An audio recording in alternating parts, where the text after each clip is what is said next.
எனக்கு 4 நாளாக காய்ச்சல், அதனால ஹாஸ்பிட்டல் போய் மருந்தெல்லாம் எடுத்துகிட்டு வந்து சரி நாக்கு ருசியாக ஏதாவது சாப்பிடுவேனே அப்படின்ட்டு கொஞ்சமாக கணவாயும் வாங்கி கணவாய் மீன் பிரட்டா செஞ்சோம். பெருசாக நாங்கள் வாங்க மாட்டோம், விலை 500 மாதிரி வாங்க பரவாயில்ல. கொஞ்சமாக இருக்கும் 1400 பேர் இருக்கும், அது எனக்கு ஞாபகம். அந்த மீன் கறி வச்சு சோறு செஞ்சுருக்காங்க. இன்னைக்கு மீட் பண்ணுறேன் நாங்கள் பண்ணலை, அதனால அதை கொண்டாடும் விதமாக நம்ம மீன் கறியும் சோறும் வாங்கி சாப்பிடுவோம்.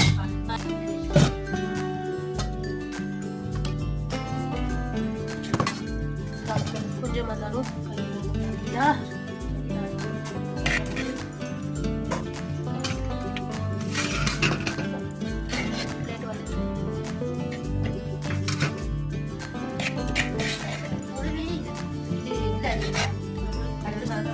அது போடுறே அடைப்பாவி அது